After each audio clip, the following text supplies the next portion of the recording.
And you've had a chance to review the interview summary that was generated from those interviews? I did. Do you have any corrections at this time to make to that interview summary? No. Okay, thank you. So I'm just going to pull it up. WTS 6018. And so that's your witness summary there? That's correct. Okay, so we will enter that into evidence today. Thank you.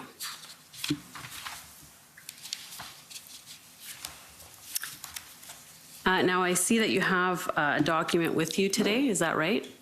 Yes, I've got our summary of chronology. Okay, and does it have any notations on it? It does, yes.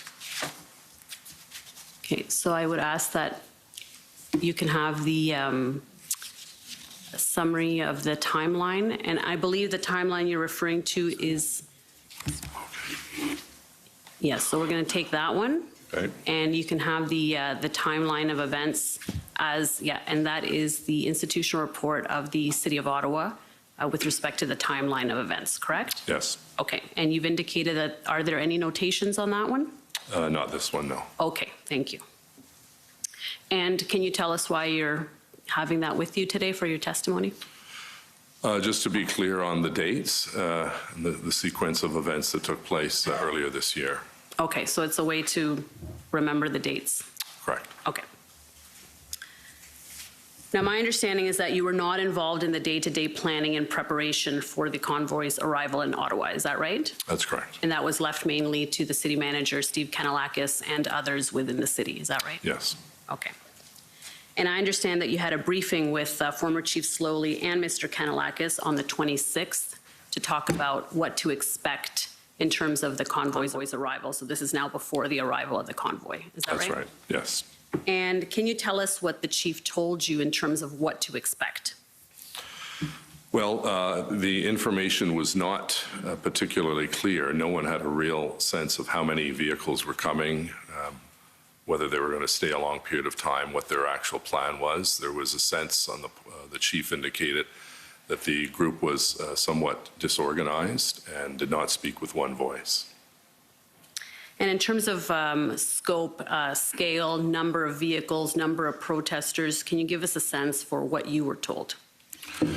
That they were coming from 3 different locations, the West, the East, and Central Canada, to convene on or near Ottawa, and that they were upset with the mask mandates, which were primarily, as you know, a provincial matter, but they were upset with the federal government as well. And did he give a sense for how long you could expect them to be in Ottawa?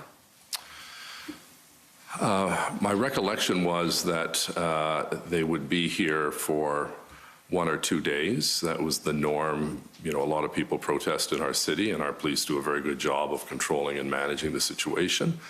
And to the best of my knowledge, we never had a protest in the 25 years I've been in public service that lasted more than a couple of days, and then they gathered their signs and placards and went back home. So it was 1 or 2 days was the sense that you got from the chief in terms of how long the convoy would be in Ottawa? Yeah, there was a bit of a moving agenda for the organizers of the convoy, because at one point they had, I believe, Mr. Bernier wanting to speak, and then he wasn't able to come on the Fridays or the Saturday, and then it was pushed back a day. So there seemed to be some challenges that they were having as to who was going to speak and when they were going to speak, and that prolonged it. My view at the time was that it would probably last a couple of days. My understanding was most of these truckers were independent, and if they weren't on the road doing business and pickups, they were losing money, so that they would in fact go home on Saturday or Sunday, and obviously that did not happen. Right, and the chief didn't give you any indication that it would be anything other than the weekend? No, we didn't have any indication. We had a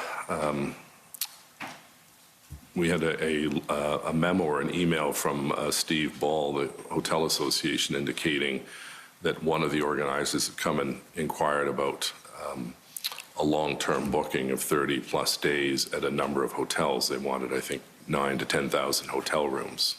And did that concern you at all? Well, It did, except, when you're making a booking, you have to have some evidence you're going to follow through with it. So simply asking about booking 11,000 rooms when the city only has about 11,000 rooms at its disposal, the tourism industry. I don't think most took it seriously for the simple reason that there was no follow-up. It was simply asking about rooms and room availability and rates, I suppose, and then it didn't really go anywhere because my understanding is the bulk of the people with large rigs stayed in their cabs. They didn't need hotels. And so in your discussions with Chief Slowly on the 26th, was there any discussion about what would be done in the event that the protesters decided to stay longer than a couple of days? I don't recall any other discussion on that at that point. Okay. Now, at some point, you began to use the term occupation in your correspondence. At what point did you determine that this was no longer a protest and that it was an occupation? Well, a couple of points. First, when more people started to arrive, and secondly, when people were not leaving the parliamentary precinct. So there were those 2 points that really brought to light the fact that this was going to be more of an occupation as opposed to a protest. As I said, the police in our city are very used to handling large protests and large visits of state leaders and so on, but nothing of this magnitude has ever been seen, quite frankly, in any city that I'm aware of in Canada in the last 25 years. So is it fair to say by Monday the 31st, after that first weekend when the majority of the trucks were still there, that's when you determined that they were not going to leave anytime soon? Thereabouts, either whether it was the Monday or the Tuesday, and then certainly that was solidified in my mind that they weren't going to leave on the weekends when the weekends started to create this very tense situation where people were coming in from all over the region, and in fact, different parts of the country to come and support the protesters, and that's where the havoc and the chaos was created in our communities. And was there ever a discussion that you had with either Chief Slowly or the deputy chiefs about blocking access to the additional convoys that were coming that second weekend to join the original protest? I don't recall being in any meeting when that was discussed. Did you raise the issue? My bigger concern at that time, from recollection, was what can we do to ensure that the trucks don't go into the residential areas? Because we knew that the impact that would have, because we'd seen in the first couple of days the constant horn honking, and they had some train whistles on some of the trucks, and there was just unruly behavior on the part of these people who'd come and basically occupied our downtown. So it wasn't a concern that there were additional convoys that were coming to join to kind of expand the footprint of the original convoy? Well, I think there was concern, absolutely, because when you saw hundreds and then it turned out to thousands of people arriving with different pickups and 18-wheelers and so on, that this was going to be bigger than any of us had imagined. Okay, but there wasn't a discussion to try and prevent that from happening? Not in my presence, to the best of my recollection. Right. Now, I want to take you to a document, which is a readout of a call that you had with the Prime Minister on January 31st, and it's ssm.can.nsc.402812. And so you had a call with the Prime Minister on the 31st, is that right? That's correct. And how did this call come about? Did he reach out to you or did you reach out to him? To be honest, I don't recall whether it was me to him or him to me. Okay, not sure. If we can just make that bigger so we can see.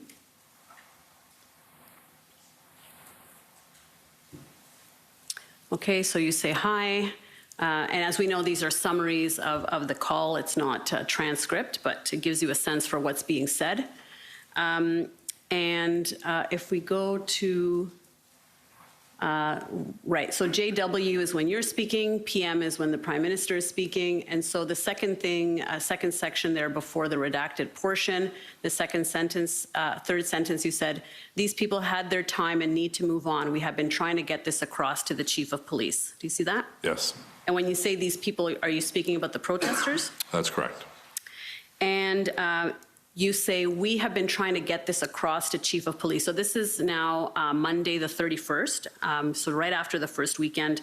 And so what discussions did you have with the Chief of Police about this issue, about letting them or asking them to move on?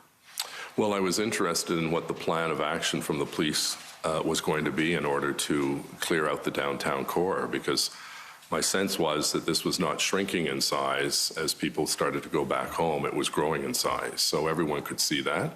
And I stressed to the police, as you know, we can't direct the police on what to do, but certainly in conversations I had with Chief Slowly, he understood very well the importance of getting this situation resolved sooner than later, because it would grow into a bigger issue. So you had discussions with Chief Slowly over that weekend or on the Monday?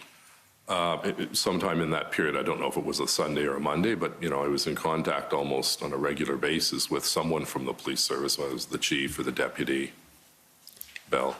And so at some point you told him it's time to move on, we need to get these people out of here. Is that right? No, I can't. As I said, I can't direct the police, but certainly I asked the questions. What is the game plan to move forward? And the chief said that they're working on one, and I relayed that to the Prime Minister. The Prime Minister wanted to get a sense of what was going on the ground and how this was affecting our city, in particular our residential community and the small business community, because as you know, we just got out of the lockout from COVID and restaurants and businesses could start opening. And then all of a sudden we have another lockdown imposed really by the occupiers who came here to disrupt our quality of life. And at the bottom there, if we can just move it up a little bit. No, sorry, at the bottom, yeah. It says the turning point, so right after the redacted portion, you say the turning point is the Terry Fox statue, the tomb, Shepherds of Good Hope. People just can't fathom how this is acceptable. And so you're referring to the incidences that took place over the weekend with respect to the National War Memorial and the Terry Fox statue, is that right? Yeah, I think what was happening was disgraceful. We had some people dancing on the tomb of the unknown soldier. We had other people urinating at the cenotaph. We had a group that went and stole meals from the Shepherds of Good Hope. We had and the mandate placards put on the Terry Fox statue. It was completely despicable behavior on the part of these individuals. We welcome protesters who are respectful of the law and respectful of our communities. The vast majority of these people in that kind of behavior were not being respectful, and I think we're hurting their cause, quite frankly. When you saw, the Shepherds of Good Hope, who does such good work in Lower Town, in the Byward Market, having people bully their way in to get a free meal, that was just abhorrent. And further down, you say, Chief of Police said it's so volatile, but kept under control so far. Trucks are starting to leave, but some diehards chain themselves to this. Unfortunate for people living in residential neighborhoods. They just doing themselves a disservice, which is what you just said right now. Chief of Police spoke to Chief Lucky, and we need a few more sources. Can you explain this last part? Chief of Police spoke to Chief Lucky, and we need a few more sources. I think it should say Commissioner Lucky and a few more resources. I think they just left off RE. Okay, and so what was the discussion then? And what was the discussion around this point then? Our police service on its own was completely outnumbered. We could not deal with it just as an Ottawa police issue. We needed the support of the other orders of government. And so you were aware that Chief Slowly had reached out to Commissioner Lucky by this time to ask for more resources, is that right? Yes. And so by the Monday, it was clear that OPS did not have the resources that it needed to handle this demonstration, is that right? That's correct. And so in this call, there were no specific requests for assistance from you requesting from the Prime Minister or the Prime Minister offering anything specific back to you. Is that right? Well, I did relay the fact that we needed more resources, and that once we had the number, because at that point early on we did not have the exact number that Chief Slowly required to clear out the individuals in Centretown, Lower Town, Overbrook, Forbes, as well as the Byward Market. Okay. But it was very clear. I made it very clear, and the Prime Minister fully understood, that the RCMP were going to have to be involved. They obviously have a very significant presence in Ottawa in any event, responsible for VIP security and public buildings and so on. Right. Okay, so if we just go to the last page then, just to kind of see how the call ends off. And it's, the Prime Minister says, the remainders will have no choice but to incite as a counterbalance, so we all have to be careful. We really appreciate your support of cities. Thank you for your steadfast leadership and your whole team. And so that was the end of the call there. That's correct. All right, and if I can take you to OTT 3855. And this is a February 3rd email that you sent to City Council to update them, it looks like, on the efforts of the city. That's correct. And this is now Thursday before the second weekend. And you indicate that you had a call with the Prime Minister on the 31st. If we can just go down a little bit. Yeah. And then in that third paragraph, you say, this morning, the city solicitor and I had a discussion with the team from GoFundMe to request that the funds raised so far remain frozen until the end of the occupation. Can you explain how the discussion with GoFundMe came about and what action was taken? Well, as you know, the GoFundMe campaign by the organizers was very successful. It was raising millions of dollars, and that was, I think, one of the reasons why more people started to arrive, thinking they would get a cut of that money for their gas and mileage and food and so on, and if they needed places to stay. And so I was approached at some point in that time frame from the consulting firm that represented GoFundMe in Canada to see if I'd be amenable to having a meeting with senior GoFundMe people to discuss and to let them know that the funds they were collecting were very much harming our city and, in my opinion, engaged in illegal activities. So the meeting was arranged, and we had a number of people on the call. They'd also spoken, I believe, earlier in the day or after my call with, I think it was Chief Bell. So he gave them a more detailed situational report as to what was happening in our city and why we felt that these funds should be frozen and ultimately sent back to the individuals, because those dollars were keeping the convoy going. And what happened after that meeting? Well, I can tell you, during the meeting, I think they underestimated how big an issue this was, and I told them this was certainly hurting their reputational or their reputation, because they were funding a group that was very much involved in activities that were harmful to our city and our country. And I can't recall the exact time, but a few days later, I believe, there was a decision by GoFundMe to freeze the funds, and I lauded them for doing that. And were there any subsequent calls after the initial call with GoFundMe? Did you have any more discussions with them? I don't believe I did. Whether someone on my staff did, that may have been the case, or with their consultant. But they also, I believe, started to send the money back to individuals. And so if we look at the following paragraph, it says, in the last hour, I had a very good discussion with Federal Public Safety Minister Marco Mendicino, where I reiterated our city's call for additional resources to support our officers responding to this demonstration on the ground. He assured me that our request for assistance was being given the highest consideration by Commissioner Lucky, and he offered his ongoing support until we see an end to the occupation. So by this time, February 3rd, that's the language you're using there. And when you say you reiterated the city's call for additional resources, when did you make the original call for resources? Because this is February 3rd, and you're referring to reiterating the call for resources. Are you referring to the 31st call with the Prime Minister, or was there another call for resources between the 31st and February 3rd? Well, the very first time that I had asked for additional resources was with the Prime Minister on that phone call, and he understood completely the situation we were in. He lives in Ottawa, obviously, and he was seeing firsthand the challenges our city was facing. So he was the first person that I contacted. This call with Marco Mendicino, or Minister Mendicino, I may have had another phone call with him, I can't recall, but certainly he was very, very well aware that we needed additional resources. He asked how many. I said that's being worked on by our chief of police.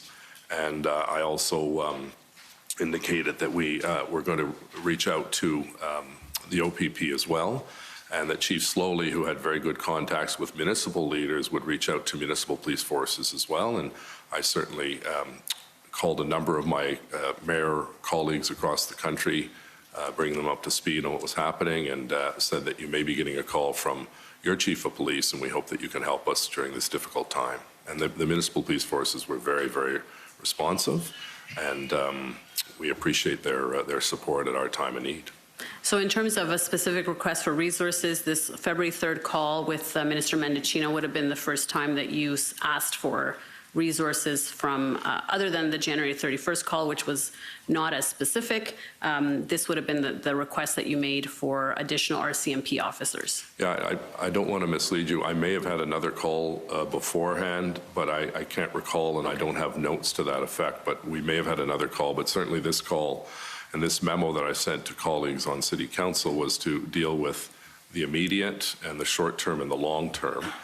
And if you just scroll down, one of the other parallel discussions or scroll up rather, parallel discussions I was having was with the Provincial Minister of Finance, as well as the Treasury Board President, Mona Fortier, and Peter Bethan-Falvey, because we knew that a number of businesses were going to be severely impacted, and we needed to receive not only officers to bring the situation under control, but in the midterm, we needed financial support to help those businesses that were suffering. And were there, at this time, by February 3rd, provincial discussions with the provinces beyond the assistance to the businesses that you've discussed? Any other requests for assistance other than that?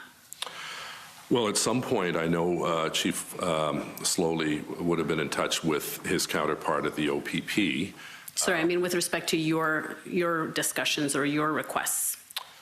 I may have had at one point I had a discussion with Minister Lisa MacLeod and indicated to her we needed support, and she was very appreciative of the situation, and she said she would relay that back to her colleague, the Solicitor General. And what kind of support were you looking for in that discussion? Boots on the ground. OPP officers? OPP and RCMP, but okay. To the province, of course, OPP, yes. Okay, and do you know when that call with Lisa MacLeod took place? I don't recall. It was sometime in that general area of when the memo went out. Okay, and so her response was, "We'll take it. I'll take it back." Yeah, she was very helpful because she too lived in Ottawa and she was seeing firsthand. I think one of the challenges that we face with this is that people who live away from where this terrible situation was taking place didn't really have a full, not everyone, but some didn't have a full appreciation for how horrific this situation was. We have about 18,000 people that live in these areas. This is not just Parliament Hill. This is Centre Town. This is the Byward Market. It's Lower Town, Vanier, Overbrook Forbes. We're having an impact on a wider part of the city. And I think, people started to realize this was turning into a very volatile situation when we started seeing fireworks going off and hot tubs brought in, and the behavior I told you about, those 4 or 5 incidents. And, the public who were living here understood fully that this was a horrific situation, and the sooner it got resolved, the better it was for everyone. Yeah. And at the bottom as well, if we see the end of the letter there, a number of colleagues have suggested to me, and I have agreed, that a special council meeting be called to discuss the impact of the truck convoy demonstration on our residents and businesses. The clerk will be issuing a notice of special meeting before the weekend for the meeting to be held on Monday, February 7. And eventually a special meeting was convened for the 7th. Why was that not convened sooner than the 7th? It seems that by the 7th, you're almost 10 days into this situation. Well, a number of factors, availability of individuals that the council wanted to speak to. It was no sense in having a meeting of council if the chief wasn't there or that Steve Kanellakis wasn't available. This seemed to be a date that worked well. Everyone was working around the clock, literally, trying to resolve the situation. And one of my objectives was to try to minimize the number of opportunities that we dragged the police chief and his senior command in because they had work to do back at their operations center. And so this was a date that appeared to work for almost everyone, and that was the date the clerk circulated the notice about. And let's speak now about the declaration of the state of emergency on February 6th. And I'm going to take you to OTT 4231.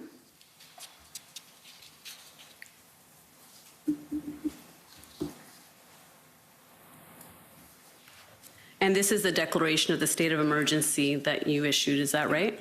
That's correct. Okay. And why was this done on February 6th? What was the tipping point or the reason why it was necessary at this point in time? Well, there were a lot of people asking up to that point, including members of council and members of the public and members of the media, why didn't we declare a state of emergency on the first weekend?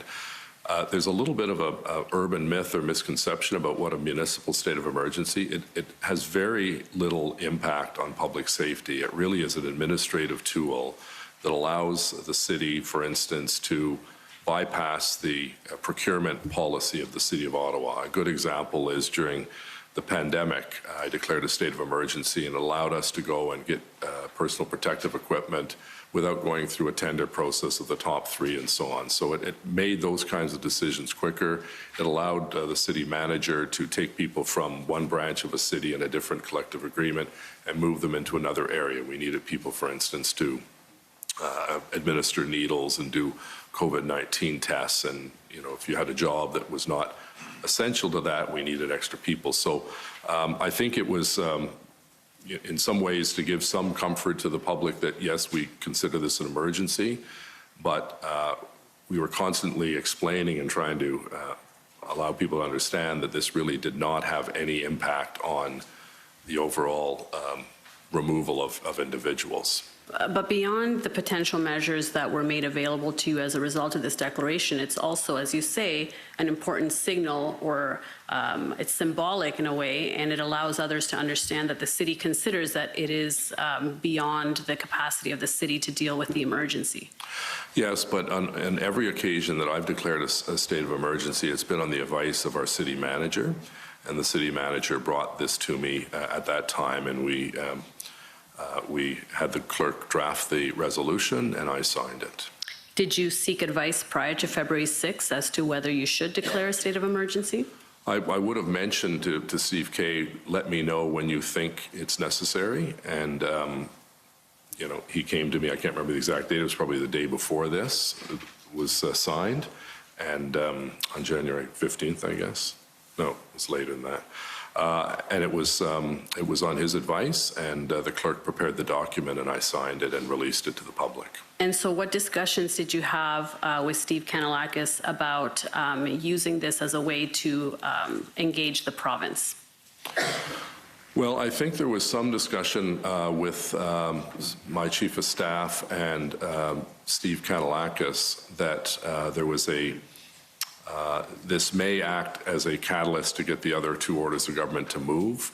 I didn't see it that way, but they felt it might act to push the province to do their own declaration and to put more pressure on the province to come to the table. Okay, so if I can take you to ONT 311. It's a summary call between Canada, Ontario, and the City of Ottawa, and I believe this is what they would refer to as situational awareness meetings. And if we can just zoom into that. And so Steve Kanellakis is present at this meeting along with Deputy Minister Rob Stewart and others. And it says there it's attributed to him. Steve Kanellakis, City Manager from Ottawa, provided an update from the city's perspective. And in bold there, Ottawa Mayor Jim Watson is going to declare a local emergency in the City of Ottawa at 4:30 p.m. The expressed intent of this declaration is to put pressure on the Premier to exercise powers to resolve this. Based on what you've said that this was mainly for procurement. Is this bolded sentence overstated, or was that the express intention of declaring the state of emergency? No, my understanding was it was Mr. Kanellakis felt that this would be helpful to prod the province into being more hands-on in the situation. I didn't happen to see it that way, but I'm not disputing the fact that I believe it did help because later on in this crisis, the province did declare a state of emergency under their provincial powers, and then the federal government brought in, of course, the Emergencies Act. So did the city consider that the province wasn't engaged enough in finding a solution? That's correct. And why was that? Well, Minister Blair suggested that we have a tripartite table where the federal, provincial, municipal government elected leaders could get together, share information, bring forward any new information that we should have at our disposal. And the province rejected that. They didn't feel it was necessary to have three orders of government at the political level to have this table. Okay. And so when you say that, or when you deemed that the province wasn't doing enough, it was because they weren't coming to this tripartite table. Is that right? Well, a couple of things. They weren't coming to the table, and we were having difficulty convincing the provincial officials the need to have significant more OPP officers on the ground for two reasons. First of all, at some point it was going to have to be a police operation to clean out Wellington Street and the adjoining communities, and that was important. And secondly, we needed the province on board because, as you know, municipalities are the creature of the province. We don't have all the powers that people think we do as mayor or as council. And we need to show a united front that all of us are legitimately concerned about the challenges facing our residential communities, our small business community, and we needed to move forward. And so, yes, it was frustrating that the province was not as responsive. I can say, though, in fairness, once they did get engaged, they were very good partners. The OPP was very helpful, but it was getting to that stage. And as I mentioned, I believe in our interview, the Solicitor General seemed, at the provincial level, seemed to believe that there were 1,500 OPP officers on the ground, which was not true at all. And I checked with our police officials. I said, how many OPP today? And they said 50 to 55.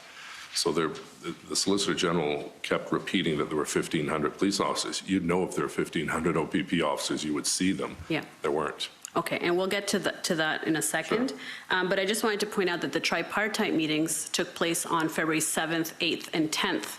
So on the 6th of February, which is this meeting here, that would not have been a reason to want to engage the province because those tripartite meetings had not taken place yet.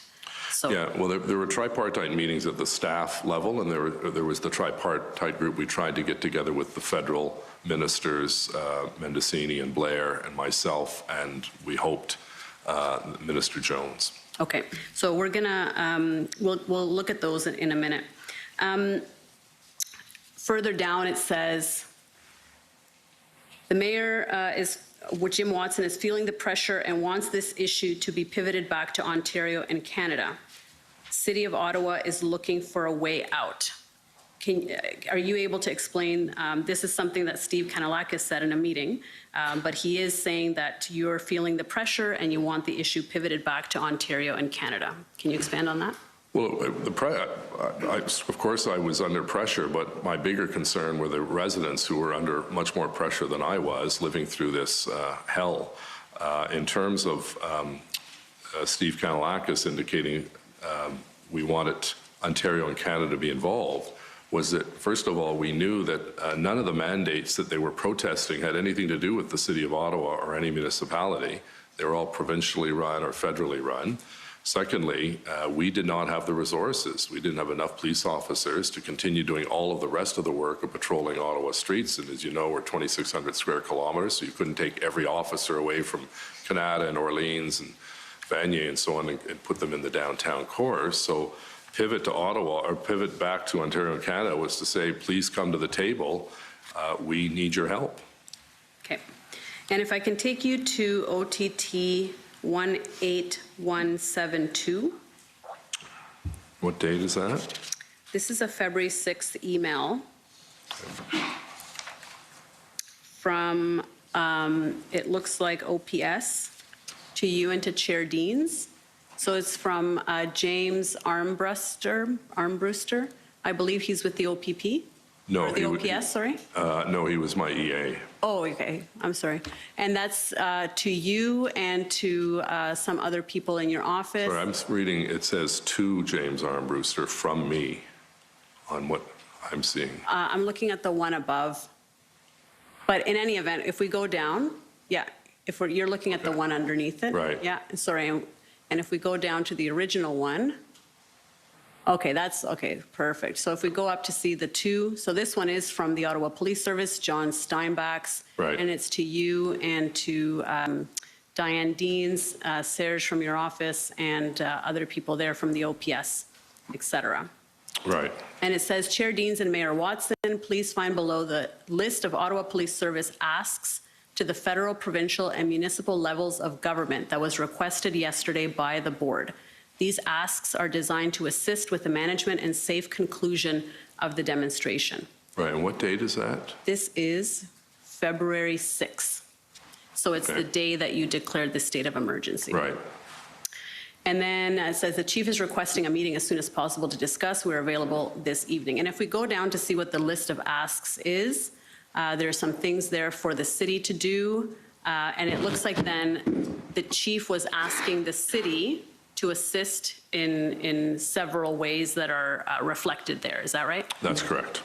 And one of those points, the third bullet point on the second page there, it says, yeah, sorry, if we go up, yeah. Where did it go? Convene financial institutions, insurance companies, gas companies, trucking associations, and local BIAs to restrict material and financial support to demonstrators.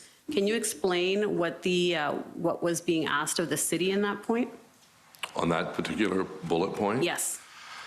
That's something you'd have to ask Chief Slowly because it was his request, but my understanding was that they wanted to try to see if they could stop, for instance, gas stations from filling up jerry cans because we knew that was the transportation method by members of the convoy to keep their rigs running in the cold weather. So, we also had, I know, over the course of this period, I was invited to, I think, 5 or so meetings with different business groups, including BIAs, and it never came up at those meetings that I was at that we were asking their merchants to stop selling supplies and so on. So that's something that the chief asked for. I'm not entirely sure what benefit it would be, but I relied on his good judgment. And was that done? Did the city take any steps towards those things? I don't believe so because our number one preoccupation was to end the occupation and bring the streets back under control of the city of Ottawa. So you can only do so much. There are only so many balls in the air that you can juggle in order to get these issues resolved. But I don't believe, certainly I was not involved in contacting any financial institutions, for instance, aside from the GoFundMe discussion we had. Right, and in terms of insurance companies, was that part of the discussion that was being had with the province to be able to restrict the commercial licenses and insurance of the participants? Yes, but that may have taken place before the formal request because we were basically trying to find any mechanism or method that could help us encourage the truckers to leave. And one of the suggestions that I believe a member of council brought to my attention was there's a separate licensing regime and insurance regime for trucks. Could those organizations through MTO, Ministry of Transportation of Ontario, actually use those tools to basically force the trucks to get out, or there'd be consequences to their actions of illegally blocking our streets. And the Ministry of Transportation did not follow through on that. They didn't seem to think that was a reasonable idea, or maybe they didn't think it was a good idea. So you had a call with the representatives from the Ministry of Transportation, is that right? It wouldn't have been me, it would have been some member of staff, but not me personally. Oh, okay, so you were not on those calls, but it was reported back to you that they didn't think it was a good idea. That's correct. Did you have any understanding as to why they didn't think it was a good idea? Well, there was, they seemed to think that it would they couldn't do what we were asking them to do. So there seemed to be a bit of a contradiction in terms of what we thought was available under provincial law and what they were telling us was not available. And I think at one point someone said it wouldn't make any difference. This was a group that was digging in and having a paper exchange of rules and laws and bylaws was not going to move this group at all. Okay. And then the final point that's on the top of that page, there are daily emergency operations center meetings to coordinate whole of city response, including daily public briefings led and coordinated by the city so that the police can focus on operations. I don't believe this was ever done. Are you able to confirm that? Did the city have daily briefings? Not public briefings. There are a number of press conferences that were held by both myself and Chair Deans and Chief Slowly and City Manager. So we did make ourselves available, if not on a daily basis, when new information arrived. We weren't going to have a press conference for the sake of having a press conference if there's no new information, but there certainly were a series I remember seeing, and I think we talked about in an interview, a series of memos that went out over the course of the event, updating members of council and the public. Right. But this is daily public briefings, so I imagine that's for the public. Yeah, well, I guess the public briefing would have been the press conferences that were carried on the city's social media networks. And then under advocacy, it says mayor to play advocacy role with other jurisdictions on below asks. So there it talks about the 1,800 officers, which you did advocate for in your letter of February 7th, co-authored by Chair Deans. Correct. And it also says on the third bullet point, professional mediation and negotiation capacity. Can you explain what this was about? What were they asking for there? Well, again, I'm at a bit of a disadvantage because these are not my requests. These are the requests that were sent to Chair Deans and I in an effort to write to the Prime Minister and the Minister of Public Safety, as well as the Premier and the Solicitor General, to seek the 1,800 additional staffing and enforcement. We were pushing the police because one of the challenges we had was up until this letter came, or this memo came from the chief, we did not have an exact number that was being requested of the two other orders of government. So this was something that Chair Deans and I pushed for because we needed that number to go back to our federal and provincial counterparts to say, all right, you asked for a number, here it is, and here's how it's divided.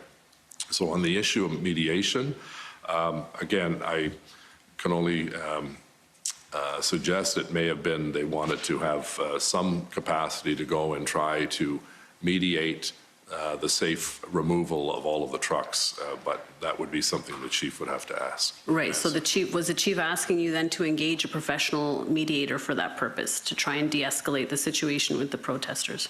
Yeah, again, I'm not sure the intent or why it was, I think it's under advocacy, but my understanding was that these were requests for our staff. The one request that was for myself to play was really bullet number 1 to get those 1,800 resources. And then if I can take you to OTT 20707.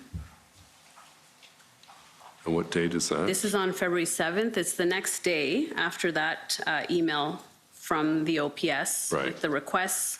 There's an email on February 7th, and it looks like, if we go down, it looks like Councillor Eagley is saying, Serge, here's a quick and dirty draft. Jean is fine with the mayor seconding the motion.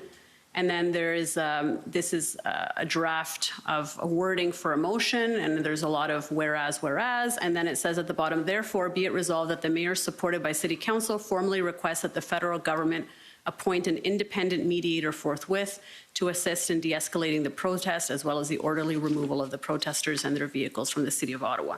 So is this the response to the request from OPS to engage a professional mediator? I don't believe so. I think it may have been done almost on a parallel basis. It was Councillor Egley that I believe drafted it, and the Jean is the Jean Cloutier, who was going to move it. I checked earlier this week because I saw this email. I hadn't seen it before, but it never went to City Council. It was a draft, And I know that at some point in that period, I had also suggested publicly, would there be a role for the federal government to appoint a distinguished Canadian who could go in and mediate and resolve this? The idea was not supported at all by the federal government. I referenced it, I believe, in a CTV interview. But I don't think the two were connected, even though the subject is the same. I think Councillor Cloutier, to his credit, and Councillor Eglai were trying to come up with some reasonable suggestion to try to bring an end to this. Because I think if I can put it in context, every member of council, whether you lived in the downtown core and represented it or not, were feeling overwhelmed and under siege by constituents and by people from across the country harassing members of council. And I think all members of council, to their credit, were trying their very best to come up with sensible ideas that they could present to us, including the chief and the city manager and myself and my office, to see if this would help resolve the situation. So all members of council in good faith were trying to do what they thought was best to end this. In this particular case, I don't believe this motion, I know for a fact it didn't go to council, so it was just a draft, and I suspect it probably didn't go to council because the quick response I received from the federal government was, we're not going to appoint a mediator. Okay, and do you know why they didn't want to appoint a mediator? I can only speculate, so I shouldn't speculate. I don't know. You'd have to ask them well, that. did they tell you why? Did they say why they were not interested in this? Again, I have a vague recollection that that I raised it with either Minister Blair or Mendicini, but I can't recall the context of why they were against it. Okay, and I'm going to take you to OTT 5513. This is now February 7th. And as we saw earlier, Chief Slowly had made a request for 1,800 officers. We haven't looked at the email, but there is an email in which he sets out a chart indicating what kind of personnel he's looking for and how many. Yes. And this is a letter then dated February 7th to Premier Ford and Solicitor General Sylvia Jones. And this is the letter in which you request, if we go down, there we go. And there you are asking for those officers. It's a little farther down. Further down on the second page, yeah. Yes. And I believe we did send the chart to these individuals as well that the chief had indicated. Okay. I put together. And we know that Chief Slowly had asked that you advocate for the resources at different levels of government. Did he ask you specifically to write this letter? Well, that was the implication. He provided us with his request because Councillor Deans and I both agreed that we needed to get something in writing because it was putting us in an awkward situation where we were having these regular meetings with federal and provincial officials, and they said, well, how many resources do you need? And we didn't have an answer. So to the credit of the chief, he put together a very thorough, it wasn't just police officers. There were obviously other components that he'd asked for, including civilian staff and public order officers, cyber investigative capacity, digital and social media forensics, and financial forensics. So we wanted to put that in writing, and this letter was basically the same as the one we sent to the federal government as well. Okay, and if we can go up. There we go. In the second paragraph there, you say, what was initially described as a peaceful protest has now turned into a siege of our downtown area. And then you say, as of today, there are currently between 400 and 500 trucks occupying Ottawa's downtown core. Then you go on to say, these acts and the occupation are having damaging and long-term impacts on the well-being of our residents. People are living in fear and are terrified, and they're now being subjected to the non-stop honking of large trucks for 9 days, which is tantamount to psychological warfare. Then you say, given the scope and scale of the armada of large trucks that are now occupying our downtown core, and this is now on the second page, we are writing to you to ask today for your help to secure 1,800 officers to quell the insurrection that the Ottawa Police Service is not able to contain. And then further down, you say, we must do everything in our power to take back the streets of Ottawa and our parliamentary precinct from the criminal activity and hooliganism that has transpired over the last 9 days. We need your help to end this siege at the heart of our nation's capital and in our residential neighborhoods, and to regain control of our city. So was that description of the situation accurate as to what was happening on the ground as of February 7th? Absolutely. You know, I think if you just go back and look at the media coverage, the media themselves were being harassed during this whole period of time. We now know that a number of children had to miss chemo and radiation appointments at CHEO. The residents living on those streets having these horns honk literally 24 hours a day, 7 days a week, plus the diesel fumes, plus roasting a pig on one street, bonfires, lighting off fireworks, having a dance party. It was showing complete disrespect for the people who lived in the city of Ottawa. And I put that wording in very strongly to let the two other orders of government know that we needed their help. Our city's back was against the wall. We had this outrageous behavior by people who seemed to have no respect for private property, public property, or the well-being of the citizens of Ottawa. And my job as mayor was to speak out and say, we have to end this, and the only way we're going to end it is with a significant increase and boost in the number of police officers. And when you say, and to regain control of our city, you're conveying here that you, the greater you, I suppose you, OPS, the city, OPS had lost control of the city. Well, it was teetering on lost control. We lost control in the red zone because we couldn't even contain jerry cans going in. You know, in one or two incidents, the chief explained to me, the police tried to stop them, and then they were swarmed by 100 truckers. And one of the things I think is vitally important to remember in this whole terrible situation was that while there was a high level of frustration on the part of the public, rightfully so, on the part of our council and city staff and myself, at the end of the day, there were no deaths and there were no serious injuries. And so the chief, in his wisdom, and I agree with him, was not going to barge in there without necessary resources to make sure that the one shot they had, the one opportunity they had to actually get in there and clean up Wellington Street and Camden O'Connor and the Byward Market and the baseball stadium, was to do it with the necessary resources to move in quick, swiftly, and that's exactly what they did, and I appreciate the police doing that.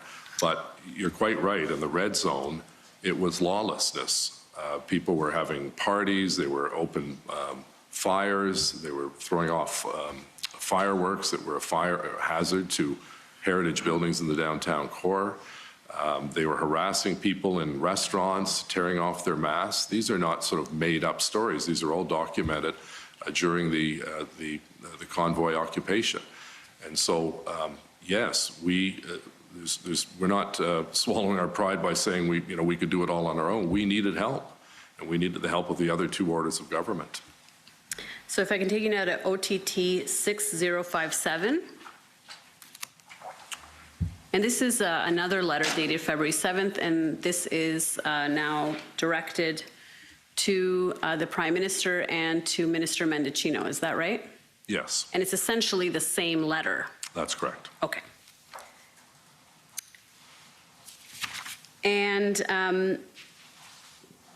now I understand that discussions with the Prime Minister and with Minister Mendicino were ongoing. The 7th is the same day as there was a first tripartite ministerial meeting. On the 8th there was as well, and on the 10th.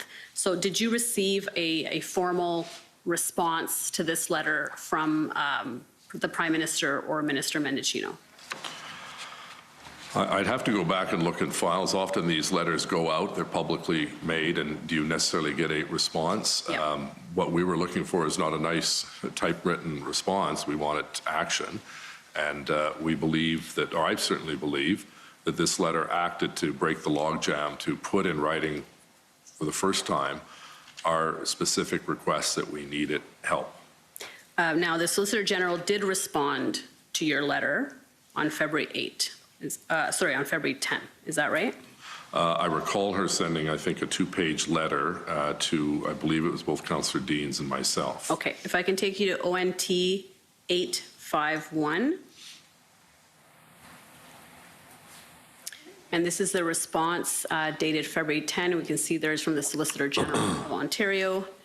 And it's to you and to Chair Deans as well. Thank you for your letter, also addressed to the Honourable Doug Ford, Premier of Ontario, requesting additional officers. And then she says, public safety is a top priority for this government. The Ministry of the Solicitor General is committed to working with our policing and community partners to provide them with the resources and tools they need to keep Ontario's communities safe and resilient. Then she talks about the right to protest is core to our Canadian identity. Peaceful protests are a cornerstone of a healthy democracy. However, criminal behavior is never tolerated, and hatred or intolerance must be condemned by all. She says, this last paragraph at the bottom, we have been encouraging all those participating in the Ottawa protest to govern their actions in a way to ensure they are peaceful and respectful to the community and to those charged with keeping the peace. And then she says, regarding the request for significant additional resources, please note that I have shared your correspondence with OPP Commissioner Thomas Carrick. Commissioner Thomas Carrick and RCMP Commissioner Brenda Lucky will continue to liaise with Chief Peter Slowly, Ottawa Police Service, to determine how policing partners can provide support based on available policing resources and the operational plan proposed by the Ottawa Police Service. What's your reaction to this letter? Did this satisfy what you were looking for in the letter that you sent on February 7th? No, but I think, as a former minister myself, the provincial government, this is the kind of letter that, is pretty much a template. You thank them, you explain the situation, and you are told that, rightfully so, the minister can't direct the OPP on what to do, but she forwarded to the commissioner of the OPP.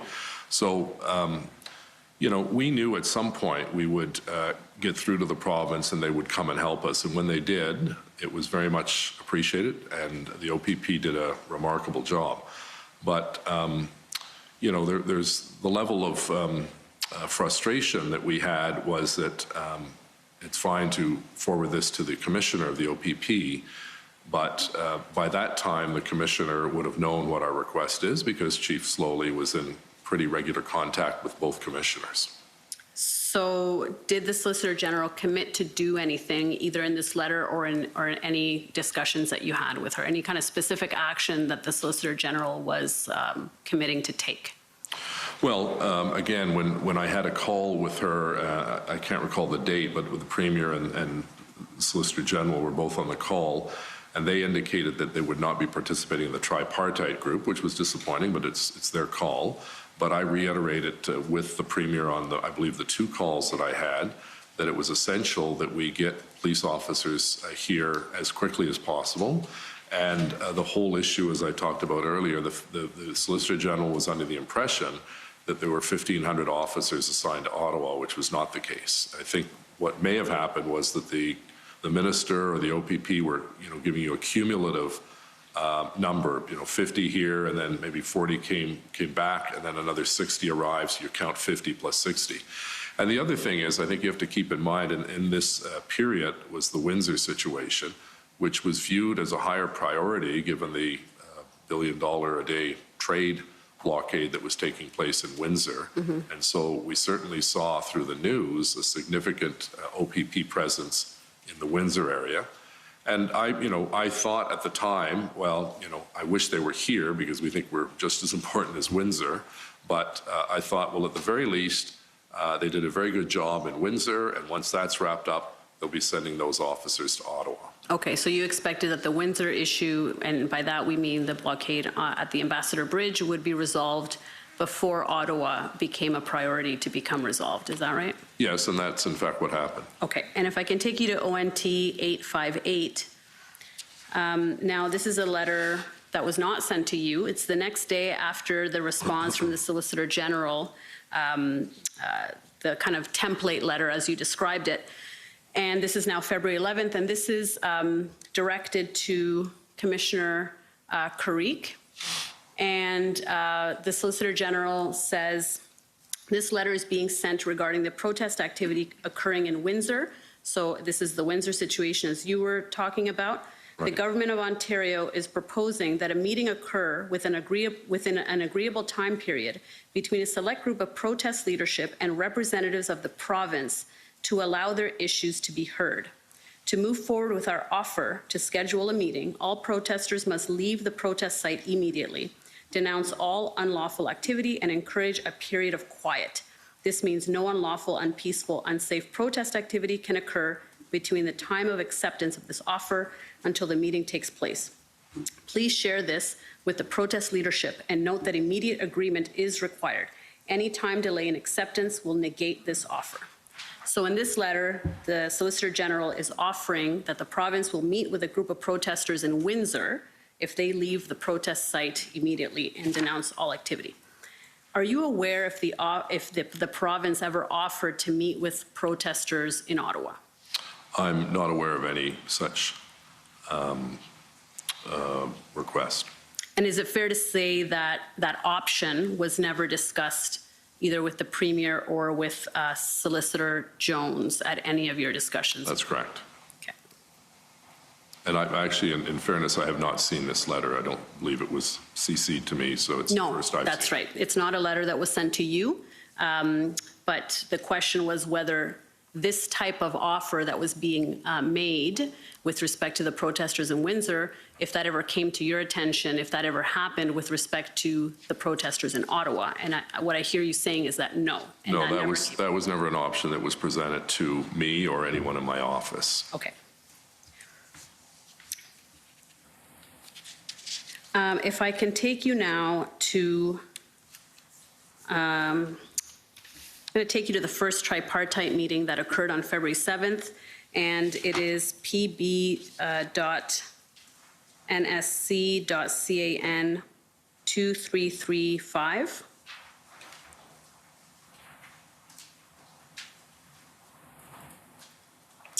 And if we go down to the bottom of that page, yeah, right there. Okay, so this is, my understanding is that this is a readout of the first of the 3 tripartite ministerial meetings that took place with you, Minister Blair, Minister Mendicino. I believe Mr. Kanellakis attended as well, and at times Deputy Minister Rob Stewart was in attendance as well. Yes, it was all done virtually. Yes.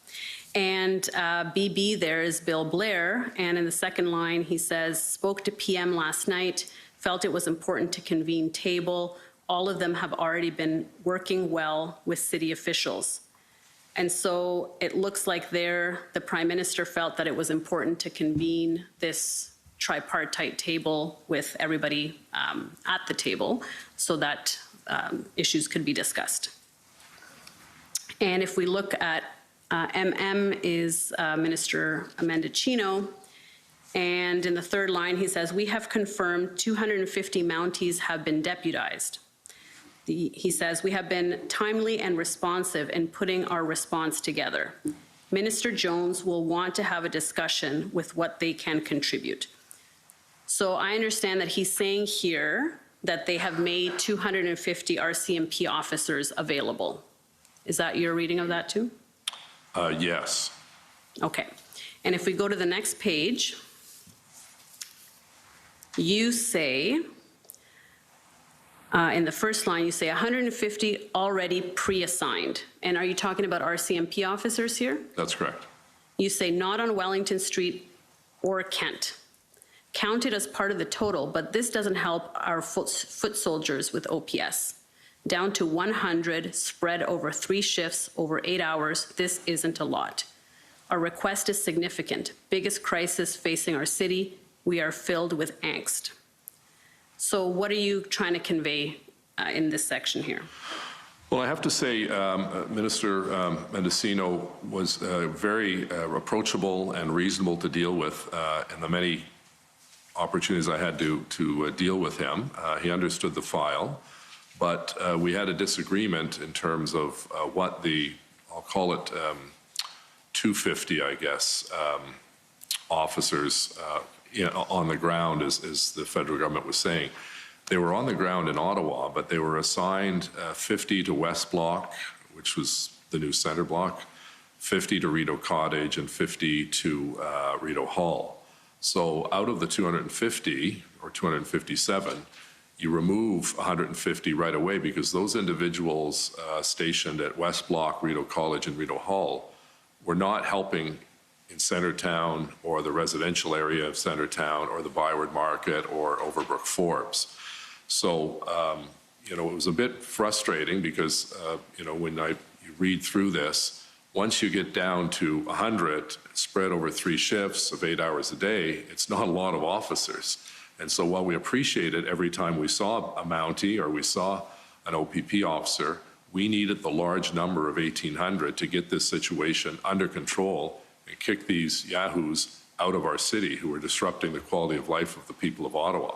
So, you know, at the end of the day, fast forward, we got what we wanted, and we appreciate the federal government, the provincial government's support. We wanted it sooner because this thing should not have lasted 3 weeks. And then further down in the middle of the page, it says, Watson, that's you, on tripartite table. Has the province agreed to this? And Bill Blair says, both of us have reached out, Marco Mendicino and I. We are working on it. She wasn't able to join today, unfortunately, and she would be the Solicitor General? Yes. Okay. We'll continue to engage to encourage them to join these talks. And then you say, province is very reluctant to be a part of what is going on. Premier, line was, anything you need, I will be there for you. I have gone to Sylvia Jones with that message. The protesters are digging in, try to light a fire, for example. They are misleading people on social media. So what is the sentiment that you're conveying there? Well, disappointment that the province didn't want to take part in the tripartite. And when I had that conversation with Minister Jones and the Premier on that phone call, I think it was a phone call or a Zoom, I can't recall, to be honest. The Premier was adamant that he did not feel it would be useful to have 3 levels of politicians sitting around a table. And did he say why he didn't think that was going to be, that wasn't necessary or helpful? Well, you know, I think he felt it would be a waste of time. You know, when he said that, I was quite frustrated with him. He said, look, what's it going to accomplish? A bunch of people sitting around a table talking and making decisions. And I said, well, that sounds like a cabinet meeting.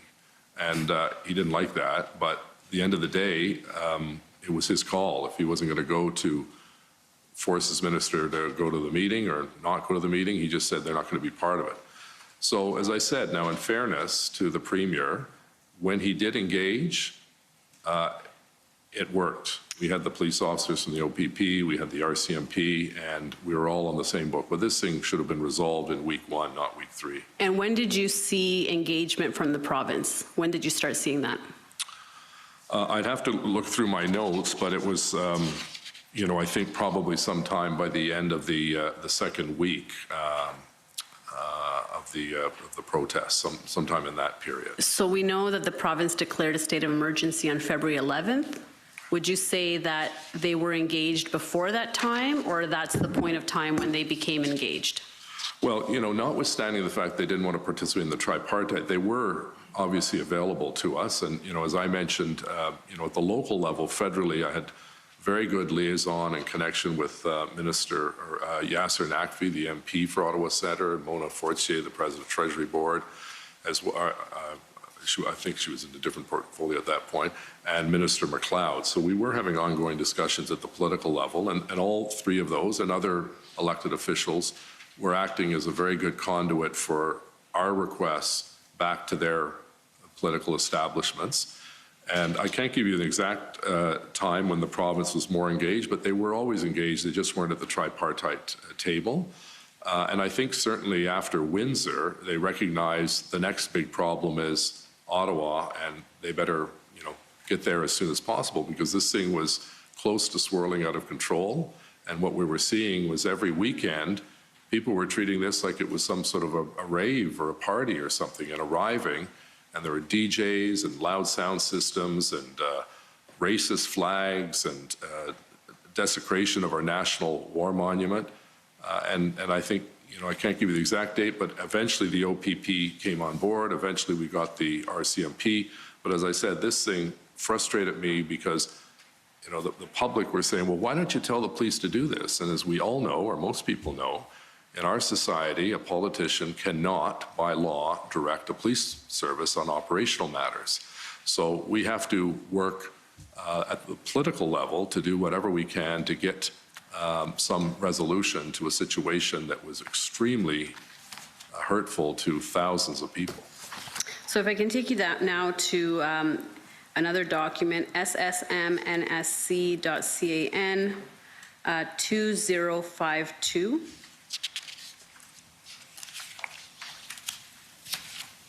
And I believe this is a readout of the second tripartite meeting. And it looks like the participants on the first page are Minister Mendicino, Minister Blair, you, if we go down a little bit, yeah. And it looks like Chief Slowly was in attendance. Do you recall him attending one of the tripartite meetings? Yes. Okay. So then on the first page, you say, why no Solgen in attendance? I suppose that's Minister Jones. Sorry, where? Okay, I see that, yep. Yep, and then Minister Mendicino says no word back. So at this point, you had expected that Ontario would have been at this table, is that right? Yes, I don't know the sequence of dates as to whether, because I did have that conversation with the Premier where he rejected the idea. But I know that the federal ministers were also trying to get the Solicitor General to engage on the tripartite table, which she declined. Well, this may assist because then you say, I am speaking to Premier tomorrow. Okay. So you probably spoke to him then on February 9th. Well, I had at least 2 calls with the Premier, so you're probably correct in the sequence of events. Okay, and then you say, we'll ask that his minister be at the table. And if we go to where it says Blair, on Ontario involvement, I know Marco's been having good conversations with Ontario. They are worried about being visible and then being asked about what the province is doing. Do you know what was the discussion around that point? They are worried about being visible. Can you expand on what the discussion was there? I really don't recollect what the reference to visible or invisible was. Okay, so do you know what Ontario's concern is? It says they are concerned about being visible and being asked about what the province is doing. You can't shed any light? I can only speculate, okay. So I don't really know what sure. was going through their mind at that point. They certainly knew that they were more than welcome to the table, and they had our letter from Councillor Deans and I with the specific request and the breakdown right. of the officers needed. And then the chief gives a breakdown of what's been going on, the breakdown of the resources, what they've been doing. And then on page 3,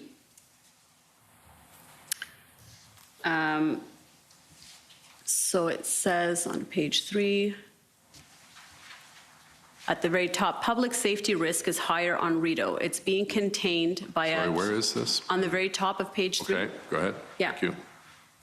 It says public safety risk is higher on Rideau. It's being contained by QC criminal organization, and they are radicalized elements as well. There is some negotiations ongoing leading to movement, and that's 48 hours away. If we had resources tonight, we can move on that tonight. And Minister Mendicino says, confirm Rideau is ahead of Wellington.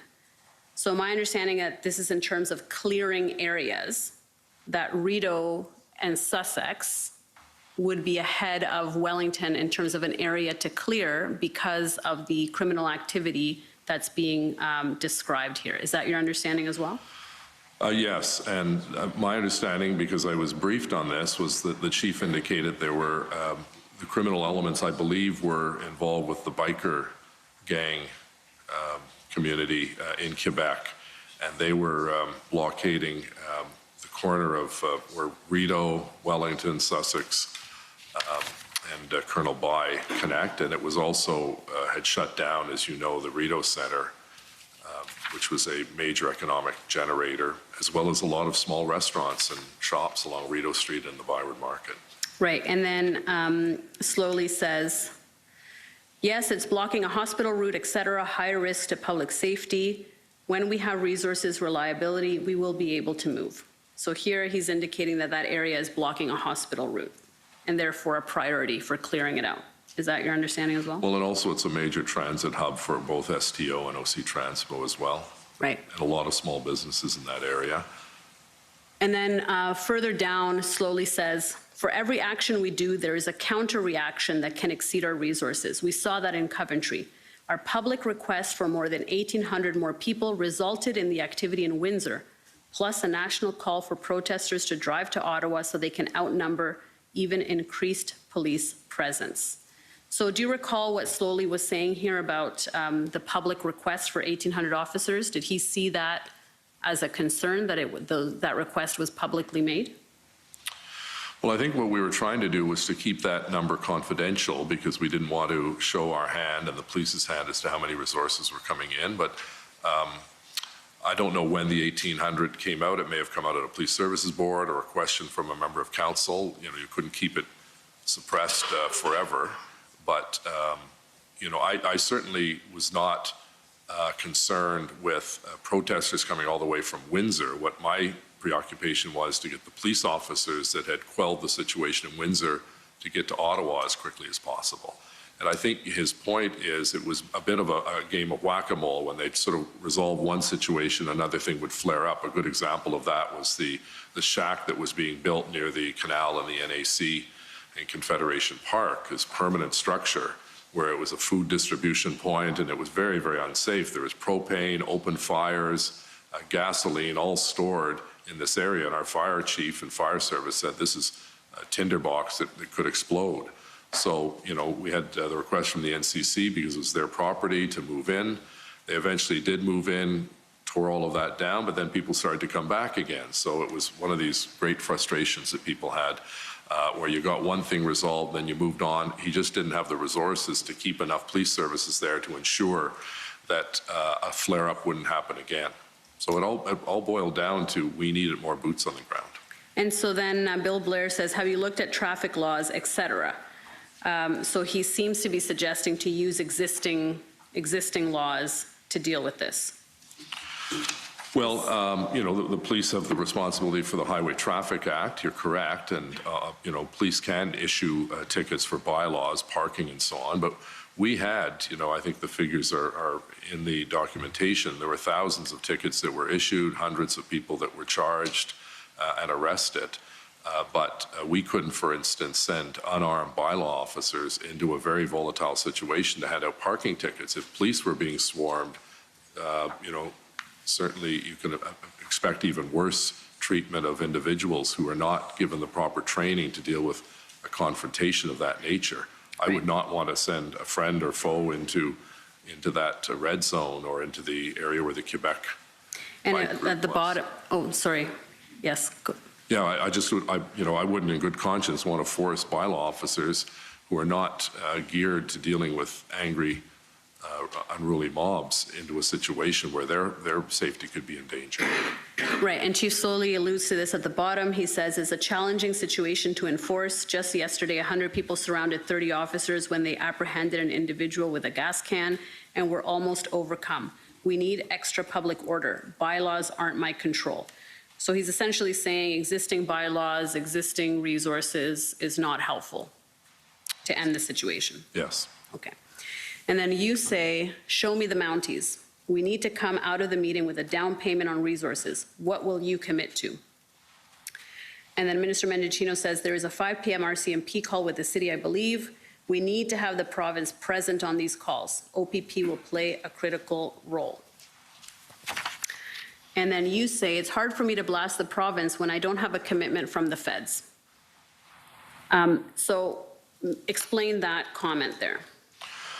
Well, you know, there was a level, we were a bit like the meat and the sandwich. We were trying to get both orders of government to provide their national and provincial police services to the City of Ottawa in the numbers that the chief and his command team required to get this issue resolved.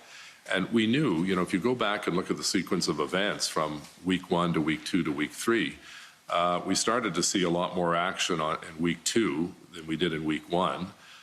And what was important, I think, from my perspective, was, you know, we all had a skin in the game in the sense that we had a police force, the OPP is the provincial police force, and the Mounties are the federal police force. And we needed all to be working and, following the same script, because the last thing we needed was a bunch of distractions where, they don't agree and they're fighting and squabbling. At the end of the whole process, when the police finally did move in and they had the 1,800, I believe it went up to 1,900, it was, in my opinion, and I'm not a policing expert, but a very good case study on how to resolve a situation relatively quickly. They moved in, I believe, on the Friday. They had the notices attached to all the vehicles on the Thursday, and most of the work was done on Saturday, and then the last of it cleaned up on Sunday. And so my point was, I can't go and start criticizing the province if you still haven't given me a commitment for the number of officers we needed from the RCMP. Now, to get back to my point on sequence, I understand, I think a lot of public were saying, well, why weren't there more police here more quickly? We had police from Vancouver, Calgary, all over the country, municipal forces. The Mounties had to ship people in from all parts of the country, and that takes time. There's logistics to that. That's why I wished that it had started 2 weeks ago at the end of week 1 instead of the end of week 2. But at the end of this process, there was a logistical challenge to get that number of officers, most of whom had to fly or drive to get to Ottawa. We had to put them up. This was an expensive undertaking. We had to make sure they had proper food. They had to be sworn in, those Mounties that were coming in, because they didn't have jurisdiction on municipal grounds as a Mountie, but the OPP did. So there were a lot of things that took time. So I wish I could have snapped my finger and said, let's have 1,800, get them in there, and end this nonsense. But that was not the case, because it took, 4, 5, 6 days. When they finally ramped up and they had the 1,800 to 1,900 individuals, it was a very good show of leadership and a very good show of the professionalism of the police officers. And I repeat this because I think this gets lost. We'd be having a much different commission and discussion if someone had been shot and killed or seriously injured. That did not happen, and that is good, I think, credit to the police officers on the ground in miserable conditions. As you recall, it was freezing, February, ice all over the place, and they cleaned it out. And I give great credit to our first responders and others who worked very hard, paramedics, fire service, bylaw, public works, OC Transpo. It was all hands on deck. And I know the public wanted us to move faster, and I empathize with what they were going through. But at the end of the process, I think we have to remember that there was not, these things are tinderboxes. You see them in other jurisdictions where it flares up and you see the tragedy of, unprofessionalism taking hold. But as you mentioned, the municipality is a creature of provincial statute. And here you're saying you want a commitment from the federal government, but you haven't secured a commitment from the provinces. And isn't that the proper sequence as a municipality to go to the provinces, and then the provinces can then subsequently push that request up to the federal government? Why was that sequence not being followed here? In fairness, I think it's a 6 of one, half dozen of the other in many respects. Whether we get the province to agree first or the federal government, we're a little different as a city because we're the nation's capital. We have a large RCMP presence as a result of headquarters being here, the VIP protection detail, protecting federal buildings and so on. So even though we're dependent on the province, we're equally dependent on the federal government as our largest employer and the group that pays the most in payments in lieu of taxes. So the reality is they were, I would consider them equal partners during this crisis. I wasn't going to go through the niceties of protocol and say, well, we'll just keep hammering the province until they agree and then we'll go to the feds. We were trying to do it at the same time on 2 different tracks to get them both to agree, which eventually they did, but it took some time, more time than I liked. Right, and did anybody within the federal government, either Minister Blair, Minister Mendicino, the Prime Minister, indicate to you that by not going first to the provinces to secure that kind of commitment, that there was a delay in procuring those resources as a result of not following what you call the niceties of this process? I don't believe that was the case. Certainly the federal ministers asked me to, communicate with the Premier, and I had a pretty good rapport with the Premier, and, as many people know, he's very accessible on his phone and takes calls quite quickly. And he was, I think he was sincere when he said, anything you need, but we needed to translate that into actual action. Right. And so, I was asked by Minister Mendicini to raise the issue of OPP officers, and that's when I said, well, I can't go and keep pointing a finger at the province when you haven't delivered your end of the bargain. They eventually did, and we're grateful for that because that ended the blockade. Okay, but you didn't understand from anybody in the federal government that that they thought you were following the wrong process by going directly to them? No, Okay. It was never once raised that, well, don't talk to us, you're a creature of the province. Okay, That never fair happened. enough. If I can take you to SSM CAN NSC 2837. And this is a readout of the call with the Prime Minister on February 8. And so you recall you had a discussion with the Prime Minister on this day? Yeah, I'm just looking for my notes. It's Yeah. February 8th. If you can zoom into that. Yeah, February 8. Yeah, thank you. Just trying. And we'll go down to the kind of the meat of it. Yes, a little bit down more. There we go. Sorry, I'm not seeing it on the 8th on my chronology, but if you have it, I'll believe you. Yes, it should be on the screen there. February 8, Yeah. a call, readout of the call with the Prime Minister. And if we go to the second page, yeah, you say, the Prime Minister asks how you're doing. You say, a challenge for everyone, still a pretty unstable situation, nasty people out there that just don't represent Canada. Reminds me of the Republican Party down south. Can't reason with them, so vulgar and hateful, attacking people, ripping masks off, honking their horns. It's not over yet, and I appreciate... You might slow down a bit for the interpreters. I'm just worried. Oh, okay, sorry, I'm just aware of the time, but yes, you're right. Let's slow down for the interpreters.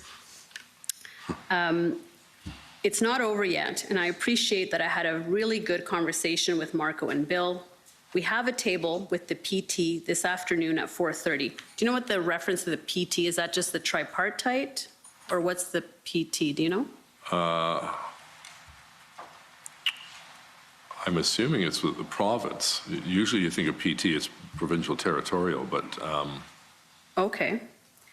And hopefully more resources from you on RCMP. But then you say, Ford is just staying away from this, but I want to bring him into the tent. So when you say Ford is staying away from this, what is the this? Is it? Well, it's the tripartite table that he didn't think was helpful. Okay. And then the Prime Minister says, have they, province, indicated that they will be there at 4:30? You say, it's been set up by Bill's office. Sylvia Jones is the name on it. She has been disingenuous, saying there are 1,400. That's not true. I spoke to Ford yesterday, and he said, anything you want. So I'm going to hold his words to it.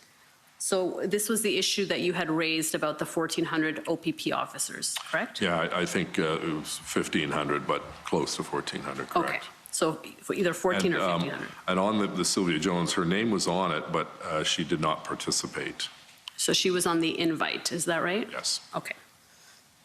And then you ask about resources, and the Prime Minister says, one of the challenges is that it goes in steps. The first step is to go to the OPP, then RCMP. It's difficult for us to say what we need to do directly until we have a better idea of what the province is doing. That's why this table is so important. So can you explain what the Prime Minister told you here? Well, I think he was alluding to the fact that it would have been helpful to have the province, it's like a three-leg stool. If you only have two legs on it, it's not that sturdy. You need all three. You need the provincial, municipal, and federal orders of government, number one. And I just think, during a crisis, from a leadership point of view, the more information you have, the better to share with your partners. We're not in opposition to one another, but we need all three to be singing from the same hymn book, as they say. So my interpretation of that on that call with the Prime Minister was that he felt that we needed to continue to put pressure on the OPP and the province, not the OPP, but the province, to get the OPP to come in good numbers, just as they did in Windsor. I think Windsor was wrapped up relatively quickly, and then there was the situation in a small town in Alberta where there was a fairly large RCMP presence.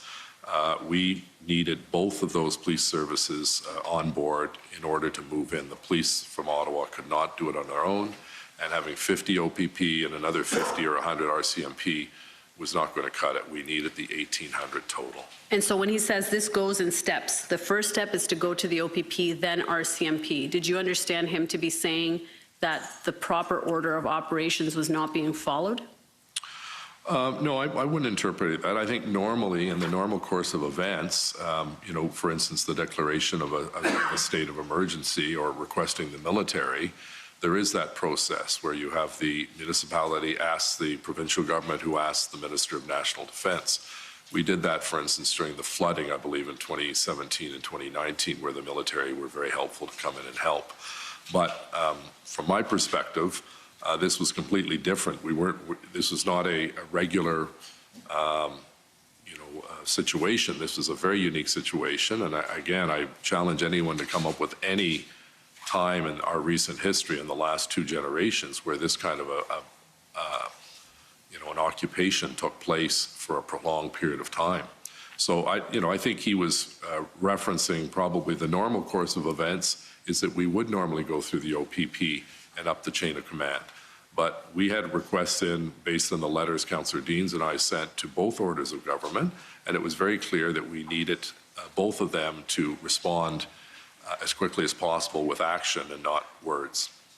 So Minister Mendicino and Deputy Minister Stewart, as we saw yesterday, they were both very active in reaching out and offering their assistance and asking what the city needed. On the provincial side, what was Di Tommaso or Lori LeBlanc or Sylvia Jones, were they also reaching out proactively to see how they could help?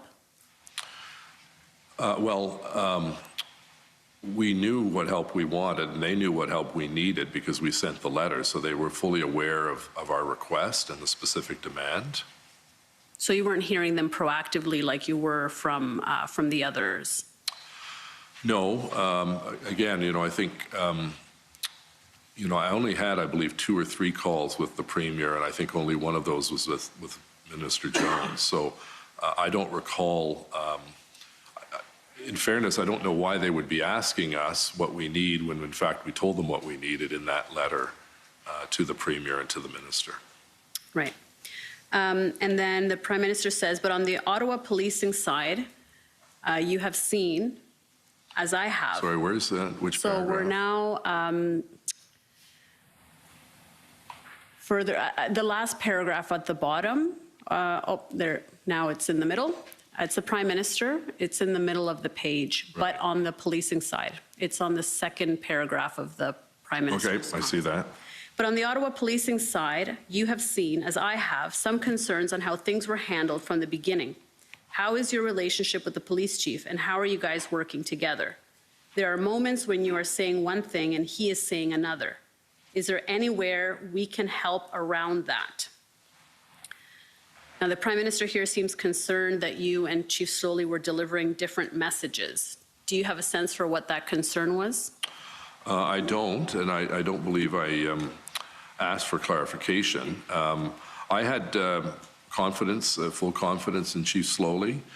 He was a relatively new chief, as you know, to the City of Ottawa, but he had extensive experience as a deputy chief in Toronto, and in particular with some large events. I think it was either the G7 or G20 meetings that took place in Toronto. So I can't recall where Chief Slowly and I were not on the same page. Most of the press conferences dealt with police matters, so he was the lead in it. And I would be scrummed, for instance, after a council meeting or when we had a Zoom call of any nature. But I don't recall any rift that we had. I think one of the things was, I was probably very impatient at how slow the process was going to get the police officers and how slow it took to get the actual breakdown as to what the chief needed. So I may have said, in public that I wanted to see this letter go off to the 2 orders of government much more quickly, and he may have had a different opinion because, he sent it when he sent it. So the Prime Minister says he had some concerns with how things were handled from the beginning, and he said, you have seen, as I have, some concerns. What were those concerns? Well, the concerns were what happened to our intelligence system, both at the three orders of government, that we did not have a better sense that these individuals were going to come and stay a long period of time. Why were so many vehicles allowed to enter what I consider the most significant historic street in the country, because it's the street that houses our Parliament buildings, and why the roads were not blocked off when we started to see an increase in the number of trucks coming down the street and parking on King Edward. And I think almost every Canadian has that same question. Why were these allowed to happen? And it's easy to be, talking about hindsight and looking in the rearview mirror. I think this thing came about and it just kept growing and growing, and we collectively, all three orders of government and the police, did not respond quick enough. And we allowed that major street and bled into the residential streets to be taken over by a group of people that had no respect for the law and no respect for the people of our city. So when you say all three levels of government kind of erred in this way in letting them in, what could the city have done to prevent that situation? Well, again, I'm not an expert on policing matters, but the first thing should have been was to, once we saw a number of vehicles arriving on Wellington Street, get in there with a Jersey barrier and shut off Wellington Street. Now, that would have pushed them on to other roads, but my understanding from the discussions that I saw taking place in the media was that the prize pig was Wellington Street. They wanted to have Wellington Street with a flatbed truck and a podium and sound system to denounce the federal government. So if they couldn't have that going on to Queen or Albert or Slater, not much of a backdrop on those streets. So this was very much, I think their intention was to go in and have them with these vulgar flags and swastikas and Confederate flags and so on swirling all over the place, with the backdrop of Parliament Hill, like they'd taken over the country. And so, but if we go back to that time, there were no discussions with Chief Slowly that you had with him about blocking access to the downtown area, right? No, again, that would have been handled at the staff level. As you know, the staff at bylaw and public works would be responsible for blockading physically the street, but you would need police presence there because you had to maintain a corridor as they do now. If you go down to Wellington Street, there's still a corridor where an ambulance or a fire truck could get through. But you're quite correct. The challenge we all faced was that this thing came. We didn't think it was going to be as big as it did. And I've had conversations with other mayors who said, you know what, we learned lessons from you.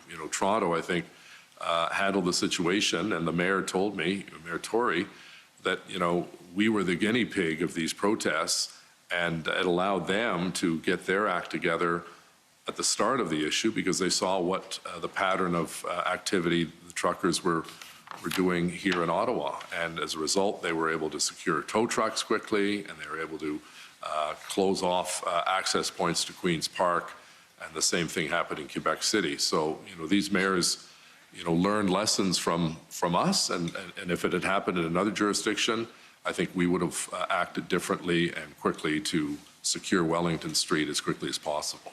And then you say, in response to the Prime Minister's suggestion that maybe there is some concerns about how things are being handled and your relationship with the chief, you say one thing was when he said, and he is the chief, right? Correct. It's not a police solution, but it is a police solution. I think he's just a bit frustrated. Everything is coming down on him, but that doesn't make sense. This is a police matter. I have been trying my very best to back him up every day. As you know, PM, now is not the time to change courses. We have to do our best to support him. And so when you say now is not the time to change courses, are you speaking about, what are you speaking about?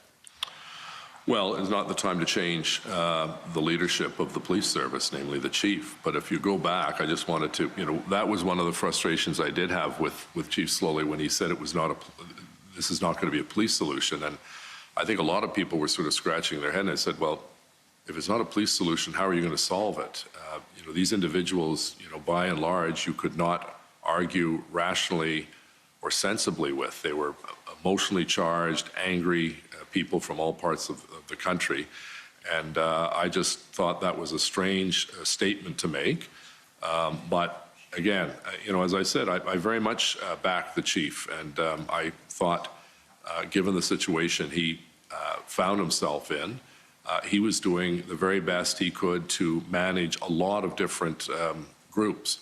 His officers, 2 other orders of government, the Police Services Board, City Council, residents. It was a very stressful time for everyone, I'm sure himself included.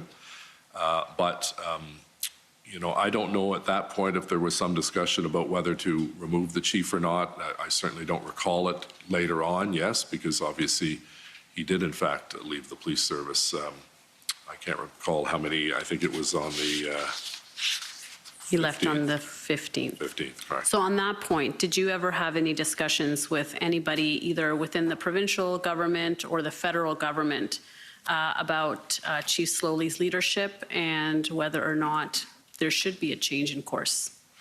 Yeah, not with to the best of my knowledge, not with the federal government, although I do recall some comments that Minister Blair made because he knew Chief Slowly, because Minister Blair used to be the chief of the Toronto Police, but I can't recall the context or what was said about that.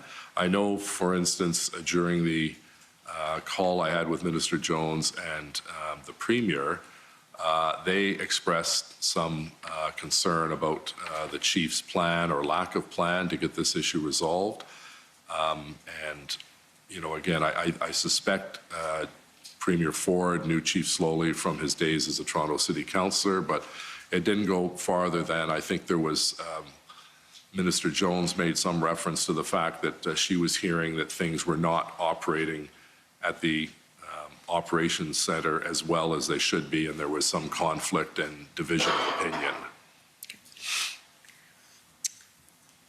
Now, at the bottom, the Prime Minister says, listen, yes, you can say the federal government will be there with more resources, but again, the thing that frustrates me, and everyone is conflated, and then there's some inaudible part, and then he says, but Doug Ford has been hiding from his responsibility on it for political reasons, as you highlighted, and important that we don't let them get away from that, and we intend to support you on that.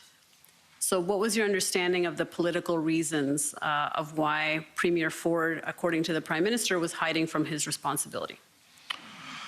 Well, I can't speculate on what the Prime Minister said, but I think I shared his frustration that they wouldn't participate in the Tripartite. We couldn't get a clear answer as to whether they were going to support the number of officers that we needed. The Premier did not come to Ottawa during the occupation. I think there was a sense by some in the community, why is the Premier not here? But in fairness, sometimes when you bring a leader into a situation, it causes more disruption because you need extra police and so on.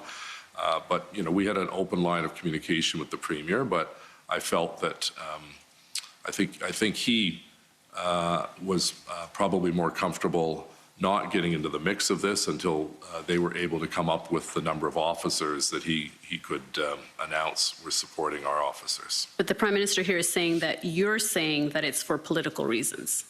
Well, we're all politicians, the three of us, and my sense is that he didn't necessarily want to wear the situation because he felt that it was very much the responsibility of the Ottawa Police Service, and I fundamentally disagreed with him. I said, of course, they're the lead police service. They have that legal jurisdiction, but we need the help of the other 2 orders of government with police officers. And then you say, if they keep dragging their feet, I'm happy to call them out on it. It'd be nice if we have something firmed up with the federal government to shame them. Ford didn't even make an effort to come and see what's going on. So it's clear you're sharing here the Prime Minister's frustration about the province's lack of attendance at these meetings and general lack of involvement in the solution finding. Yeah. Well, I'm sharing my frustration because I was, on the front line trying to explain to the public why it was taking so long to get so many resources into Ottawa when Windsor went quite quickly. And obviously when the guns were discovered in that small community in Alberta, it was shut down pretty quickly. But ours was lingering on, and there was while we'd see, we'd have sort of a bit of an up and down where, one day we'd get a count saying 5 or 6 of the rigs moved out, which was good. And then the next day we'd have, 7 or 8 are coming back in. So it was very, very fluid and very frustrating. And I think, I was expressing my frustration, as was the Prime Minister, that on 2 fronts. One, we need the pressure on the OPP or the province to get the OPP here. But secondly, the federal government had to step up and do its duty, particularly being the nation's capital. We needed the RCMP. And, as I said, I went through this period where you're spending an hour arguing that we don't have 250 officers. You've already assigned 150 to those 3. And I'm not disputing you wanted to protect the Prime Minister and the Governor General and Parliament. But don't keep repeating the fact that there's 250 officers out on the street in Ottawa, because that was not the case, and no one. And I think, look at the end of the process, was there a little bit of sort of, if we push him on this front politically, he might act. It worked because we got the police officers that we needed. You don't necessarily want to go and constantly prod and attack and so on, but most of this was done behind the scenes so that we were not going to show that, at least at the political level, there was this fractious debate. We could have a postmortem and deal with that after, but the immediate urgency was to give some peace of mind and comfort to those people who were living through hell in Centretown and the market and Overbrook Forbes by the. So would it have been helpful to have the province in attendance at these meetings for everybody to be on the same page and for everybody to know what the numbers were and what was going on? Absolutely. I think that would have sped up the process, because, it's almost like that game of telephone. By the time you get the translation to the last person, it's a lot different than the first person. I think everyone in the same room, that was the whole, and I give credit to, I think it was Minister Blair that was the one that suggested the tripartite political group meet. And unfortunately, we weren't able to convince the province, but, we can't force them to do what they don't want to do. But, the end result, albeit a week or 2 late, we did see unity on the front lines with OPP, Municipal Police Services, and Ottawa Police and RCMP. And as I said, they did what I consider a textbook case of cleaning up a really, really terrible situation. And so if the province had participated in these meetings and been more engaged, do you think there would have been less of a delay in receiving resources? The process would have gone faster? I can only speculate because it's a theoretical question, but I truly believe it would have. If we're all at the same table, speaking to one another, we can have our arguments back and forth. But, in fairness, at the other levels, there seemed to be some positive relationship, but there were obviously disputes with respect to what was the final plan that was going to be signed off on. And then, of course, as you know, Chief Slowly left the service, so that created an element of instability, but it didn't last long, because just a few days later, the police, with their plan, took hold and cleaned up the city. Okay, thank you. And Commissioner, this may be an appropriate time for a morning break, if you wish.